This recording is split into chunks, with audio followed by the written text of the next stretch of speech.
ఈ సంవత్సరంన్నర కాలంగా పరిపాలనలో ఏమైనా మార్పు ఉందా? జగన్మోహన్ రెడ్డి గారు మాత్రం అసలు ఏ మార్పు లేదు. అంతా వ్యస్తవ్యస్తంగా ఉంది. మహిళలు ఇబ్బంది పడుతున్నారు, రైతులు ఇబ్బందులు పడుతున్నారు, యువత చాలా ఇబ్బంది పడుతున్నారు. పరిపాలన చాలా బాగుందండి. రావడం రోడ్లు బాగు చేశారు. 13 జిల్లాల్లో రోడ్లన్నీ రహదారులు చేయాల్సిన వరకు చేశారు. రావడంతో 3 నెలలకు పింఛన్ ఇస్తామన్నారు, ఇచ్చారు. తర్వాత ఫ్రీ బస్సు పెట్టారు. ఒక్కొక్క మహిళకి 3 ఏళ్ళ నుంచి 4 వేల రూపాయలు లబ్ధి చేకూరుతుంది. అన్నా క్యాంటీన్ పెట్టాడు. నిరాశ్రయులను పేదవాళ్ళు, టాబీ పని చేసుకునే వాళ్ళు, సెంట్రింగ్ పని చేసుకునే వాళ్ళు ఏదో 5 రూపాయలు భోజనం, 5 రూపాయలకి టీయే రావట్లే. ఇవాళ 5 రూపాయలకు భోజనం పెడితే వాళ్ళ కడుపు నింపుకొని వాళ్ళు కొంచెం స్థిరపడతారు. కొంచెం డబ్బులు మిగిల్చుకొని రోజుకు 100 రూపాయలు మిగిలినట్టేగా. అన్నదాసుకి మొన్న 7,000 వేశారు. ఇంకో దఫా 7,000 వేస్తారు. ఆటోలు ఇబ్బంది పడకూడదని వాళ్ళకు కూడా మన 15,000 వేసాడు. ఇన్ని ఆర్థిక ఇబ్బందుల్లో కూడా సరే ఏదో ఒకటి సాయం చేయాలి అని ఆయన ప్రయత్నాలు చేస్తున్నాడు. పరిశ్రమలు తేవాలి, ఉద్యోగాలు తేవాలని ఆయన ఈ వయసులో కూడా కష్టపడుతుంటే ఆయన మీద పదే అసలు ఆయన ఏమి చేయట్లేదు. చంద్రబాబు నాయుడు కేవలం కల్తీ మద్యాన్ని అయ్యి ప్రోత్సహిస్తున్నాడు. ఆయన వల్లే చాలా మంది చనిపోయారు. పీకే స్ట్రాటజీ. పీకే ప్రశాంత్ కిషోర్ తెలుసుగా. అవును, ప్రశాంత్ కిషోర్ ఈ రాష్ట్రంలో 100కి 100 మంది ఒప్పుదాన్ని తప్పుగా చెప్పిస్తాడు. ఆ స్ట్రాటజీని నమ్ముకొని వీళ్ళు వైసీపీ వాళ్ళు మొత్తం ఎంతమంది ఉంటే అంతమంది ఇది తప్పు అని వాళ్ళ సాక్షి ద్వారా వాళ్ళ నాయకుల ద్వారా చెప్పిస్తే ఉప్పు అయిపోద్దని జగన్మోహన్ రెడ్డి గారు జనం చూస్తేనే కదా నీకు 151, 53 ఇచ్చింది, 11కు తెచ్చింది. నువ్వు పద్ధతి మార్చుకోవట్లేదు. ఇప్పుడు కూడా నీకు మళ్ళా సీఎం అవడానికి ఎక్కడ ఛాన్స్ లేదు. మరి ఇప్పుడు మళ్ళీ పాదయాత్ర చేస్తా అంటున్నాడు. ఏ యాత్ర చేసుకున్నా ఇక్కడ పవన్ కళ్యాణ్ బీజేపీ సెంట్రల్ నుంచి ఫండ్ ఇస్తుంది. పోలవరం ప్రాజెక్టు ఆగిపోతే నువ్వు కోనేరులో తోస్తే మళ్ళా దానికి వాలేసి పనులు పరుగు పెట్టిస్తున్నాడు. మనం చూస్తానే ఉన్నాం. రాజధానిలో పనులు ఏ రకంగా పరుగు పెడుతున్నాయో చూస్తానే ఉన్నాం. వైజాగ్ గూగుల్ తీసుకొచ్చారు. ఎవడన్నా తెచ్చాడా? ఈడు విద్యాశాఖ మంత్రి ఉన్నప్పుడు ఐటీ మంత్రి ఏమైనా తెచ్చాడా? కోడిగుడ్డు మంత్రి వాడు ఏం తెచ్చాడు? కోడిగుడ్లు ఫ్యాక్టరీ, ఇంకోటి ఏదో మామిడి తాండ్రా, ఇంకా 2-3 తెచ్చామని చెప్పాడు. వీడు చలిలో పలానా రాష్ట్రానికి వెళ్ళి పెట్టుబడులు తెమ్మంటే అక్కడ చలి అని చెప్పాడు. చదువుకున్నాడు. ఇన్ని చెప్పారు చేతగానోడు, కేవలం ఏదో సాకులు చెప్పాడు కాదంటలా. కానీ ఈ రోజు లోకేష్ గారు విద్యాశాఖ మంత్రిగా ఒకవైపు 16,000 పైచీలకు మెగా డిఎస్సి పోస్టులు ఒక్కడే ఒంటి చేత్తో ఎన్ని సక్సెస్ఫుల్ గా చేయడం కానివ్వండి, అయితే పరిశ్రమలు తేడానికి ఈ రోజున ఐటీ శాఖ మంత్రిగా ఉద్యోగాలు కల్పిస్తామని చెప్పి ఈ భరోసా ఇవ్వడం కానివ్వండి, ఎట్లుంది సార్ ఆయన? అంటే చంద్రబాబు నాయుడు తనయుడిగా ఆయన సక్సెస్ అవుతున్నాడు అంటారా? లోకేష్ కి గత 5 ఏళ్ల మీద ఇప్పుడు చాలా మార్పు వచ్చింది. అతను చాలా నేర్చుకున్నాడు. తెలియకపోయినా తెలుసుకొని ఏం చేయాలి ప్రజలకి, మనకి మెగా డిఎస్టీ ఇవ్వాలని వాళ్ళకి ఆగిపోయిన వాళ్ళకి 10 సంవత్సరాల నుంచి లేకపోతే మనం ఇచ్చాడు. ఒక ఇంట్లో 2 ఉన్న వాళ్ళకి డిఎస్సి ఉద్యోగాలు వచ్చినాయి. ఏది దాంట్లో ఎస్సీ కానీ, ఎస్టీ కానీ, ఓసీ కానీ ఏదన్నా కానీ వాళ్ళకి ఉద్యోగాలు మెరిట్ ఆధారంగా. మంగళగిరిలో మీకు అక్కడ ఇళ్ల స్థలాలు ఇస్తా అన్నాడు. వాళ్ళందరూ కొలిసి ఎవరికి వాళ్ళకి శాశ్వతంగా ఇళ్ల స్థలాలు ఇచ్చాడు. ఏది నన్ను గెలిపిస్తే, నేను 5,000తో ఓడిపోయా, దాని ఎమ్మట 3 సున్నాలు పెట్టుకుని నన్ను గెలిపిస్తే మీకు నెరవేరుస్తా అన్నాడు. వాళ్ళకి పశువు కుంకం పెట్టి భోజనం పెట్టి ఇంత ఇదిగా ఈ రోజున రాష్ట్ర ముఖ్యమంత్రి పెన్షన్లు ఇవ్వడానికి ఇంటికి వెళ్తున్నాడు. సాక్షాత్తు ముఖ్యమంత్రి తిరుగుతున్నాడు. లేదా మంత్రులంతా కూడా ఈ రోజున డైరెక్ట్గా నేరుగా వాళ్ళ అర్జీలు తీసుకుంటున్నారు. ప్రజా దర్బార్ అంటూ పెట్టి మీ సమస్యలు ఉంటే నేరుగా మాకే చెప్పండి అని చెప్పి అందరూ నిలబడుతున్నారు. గత 5 ఏళ్లలో జగన్ గారి హయాంలో ఇలాంటి పరిస్థితి లేదు. అసలు ఆయన ఇంటి వైపు వెళ్ళడానికే లేదు. అట్లాంటిది మళ్ళీ నేను వస్తాను, నేను ఒక్కొక్కటి సంగతి తెలుస్తాను జగన్ గారు వార్నింగ్. ఎట్లా వస్తా? ఎట్లా? నీ 40% ఓటు ఉంది నిజమే. ఇప్పుడు ఆ జనం కూడా కొంచెం తెలుసుకోరా. మీకు ఎస్సీలకి ఎస్టీలకి 200 యూనిట్లు ఎంతో ఫ్రీ ఇచ్చాడు. మీరు పనిచేసే వాళ్ళని నమ్ముకుంటే ఫ్యాక్టరీలు వస్తాయి, ఉపాధి వచ్చింది, ఉద్యోగాలు వస్తాయి. ఇప్పుడు ఈ జగన్మోహన్ రెడ్డిని నమ్ముకుంటే ఏమీ రాకపోగా ఉన్నాయి కూడా లాక్కెళ్తాడు. సో ప్రజలు క్లారిటీగానే ఉన్నారు. ప్రజలు 100% క్లారిటీగా ఉన్నారు. కూటమి ప్రభుత్వంలో పవన్ కళ్యాణ్ కానీ, మోడీ కానీ, చంద్రబాబు కానీ మంచి క్లారిటీతో ఉన్నారు. మెజార్టీలు తగ్గొచ్చేమో, గెలుపు మాత్రం ఆపలేడు. ఎన్ని అబద్ధాలు చెప్పినా, ఎన్ని నువ్వు చేసినా. పరిపాలన బాగానే ఉంది. పెన్షన్లు కానీ, రోడ్లు కానీ, డెవలప్ కానీ అన్ని కూడా బాగానే ఉన్నాయి. బాగా చేస్తున్నాడు. రాజధాని కానీ, పోలవరం కానీ అన్ని బాగా జరుగుతున్నాయి ఇప్పుడు వరకే. అది మరి మొన్న జ్యోతి రమేష్ అరెస్ట్ వ్యవహారం కూడా ఆయన మాట్లాడిన చాటింగ్ ఉంది, లేకపోతే ఆయనే ఇలా చేయమన్నాడని చెప్పి దొరికిన అతను చెప్పాడు.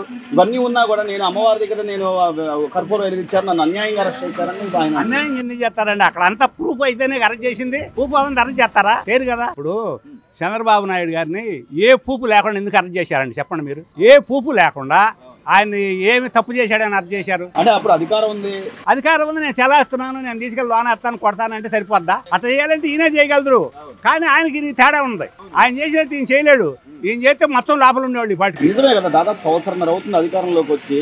ఈ రోజు రోజా గారు మాట్లాడుతున్నారు, పేరు నాని మాట్లాడతాడు, మన అందరూ మాట్లాడుతున్నారు, రాంబాబు గారు కానీ. ఇప్పుడు ఉండ వాస్తవం మాట్లాడితే అది కరెక్ట్. నిజంగా రాజకీయ కక్ష ఉంటే మీరు అన్నట్టుగా అందరిని అరెస్ట్ చేసి లోపలేసేయాలి కదా, అవునా కదా?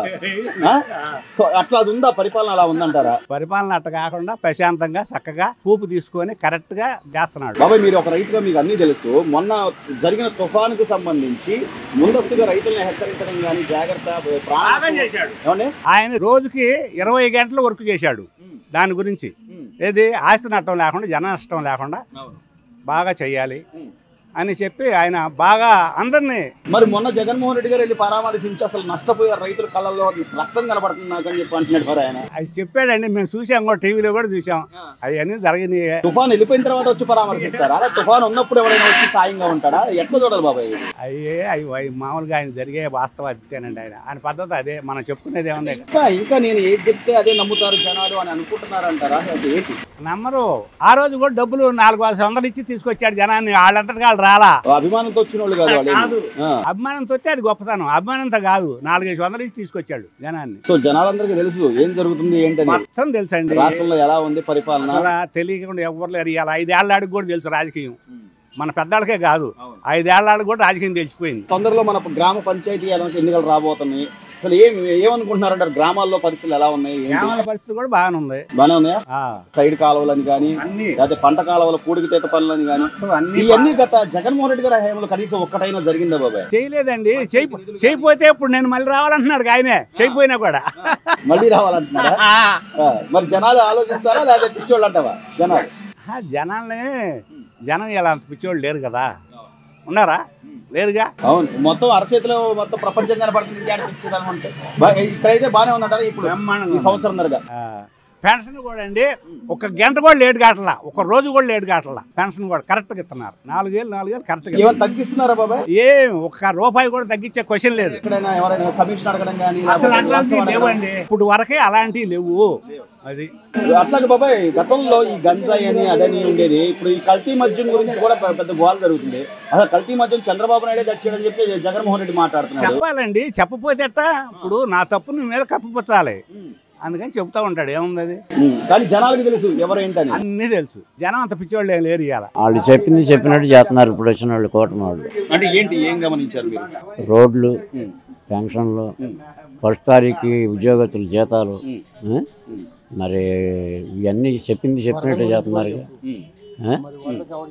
వరదలప్పుడు ఆయన నీళ్ళల్లో కూడా తిరిగాడు. ఈయన నిన్న డీజేలు పెట్టి రోడ్ల మీద జనాన్ని పోగు చేసి డీజేలు పెట్టి పాటల పాటికి డ్యాన్సులు వేపించాడు. 10 రోజుల తర్వాత అది కూడా ఆయనకి మళ్ళీ శాలలోకి వెళ్ళి చూసి వచ్చాడా? ఆయనకి మళ్ళీ మాట్లాడాడు రైతులతో. ఇంత కళ్ళ ముందు కనబడుతున్నా కూడా ఇంకా జనాలు ఏదో మాయ చేద్దాం, మోసం చేద్దాం అంటే జనం అందరూ తెలుసుకున్నారు. ఇట్టేటోళ్ళు ఎక్కడన్నా ఉంటారు 100కి 10 మంది, అంతే తప్ప వాస్తవాలు ప్రజలకు తెలుసు. మా ఊళ్ళో కూడా చాలా మంది మారిపోయారు. సో మరి ఇప్పుడు మంచి చేసేవాడు ఎవరినైనా కూడా మంచి అని అంటారు. చెడు చేస్తే ఆయన వైజాగ్ లో తుఫాన్ వచ్చినప్పుడు ఎటు తిరిగాడు? బస్సులోనే పడుకుని అక్కడే ఉండి చేశాడు. అవును, హుదూద్ తుఫాన్ అప్పుడు. మొన్న విజయవాడ బొడమేరు తిరిగినప్పుడు నీళ్ళల్లో కూడా తిరిగాడు. అట్లా ఏ ముఖ్యమంత్రి చేయలేదు. ఈయన మాది మధ్యతరగతి కుటుంబం, నాకు 2 పిల్లలు. ఈయన సాఫ్ట్వేర్ తీసుకొచ్చినప్పుడు మా పిల్లలు చదువు అయిపోయింది. ఆ సాఫ్ట్వేర్ కోర్సులు నేర్చుకోగానే బెంగళూరులో విప్రో కంపెనీలో ఒకళ్ళకి, హెచ్పి కంపెనీలో ఒకళ్ళకి ఉద్యోగాలు వచ్చినాయి. మరి ఆయన వల్లే వచ్చింది అని నేను అనుకుంటున్నాను. అది సో మరి అంటే ఇంత ముందు చూపుతో పిల్లలకు ఉద్యోగాలు ఇవ్వాలి, లేకపోతే రోడ్లు ఉండాలి, పొలాలు బాగుండాలి, లేకపోతే రైతులకి ఏదైనా సాయం చేయాలి, ఇట్లా అన్ని ఆలోచిస్తున్నారు కదండి. అయినా కూడా ఏదో ఒకటి బురదలడం అందరు ఉండరండి, ఎక్కడన్నా ఒకళ్ళు ఉంటారు అంత పిచ్చిగా. అంటే వాళ్ళ నాయకులు కూడా ఈ రోజున రోజా గారు లేకపోతే అంబటి రాంబాబు, పేర్ని నాని, అసలు వీళ్ళైతే అసలు ఆయన వయసు కూడా గౌరవం లేకుండా ఏదో ఒకటి మాట్లాడతారు. ఆ మాట నిజమే, గౌరవం లేదు ఏం లేదు. అలా గౌరవం ఉంటే అటు ఎందుకు మాట్లాడతారు? అసలు ఆ మనిషి వయసును బట్టి వీళ్ళు మాట్లాడే మాటలు అయ్యానా? ఇప్పటికైనా అంటే జనాలకి తెలుస్తున్న వాస్తవాలు మళ్ళీ నేను పాదయాత్ర చేస్తా జనాల్లోకి వస్తా అంటున్నాడు. పాదయాత్ర ఈసారి చేయమని పోయినసారికి మళ్ళీ ఆ స్పందన ఉండదు. ఆ రౌడీలు ఆ రోజుకి 500 400 తీసుకున్నాళ్ళే ఎమ్మడి తిరుగుతారు జెండాలు వేసుకుని. అంతే, అభిమానంతో ప్రేమతో రారు. అభిమానంతో ప్రేమతో 11 సీట్లు ఎందుకు వస్తాయి? ఆలోచించారంటారు జగన్మోహన్ రెడ్డి గారు. ఏం పరుపు అసలు ఇక లేదు. ఎలా ఉంది బాబాయ్ పరిపాలన, ఎలా ఉంది ఏంటి, మీరేమనుకుంటున్నారు? బాగానే ఉంది. అది ఏం బాగుంది, ఏం బాగుంది?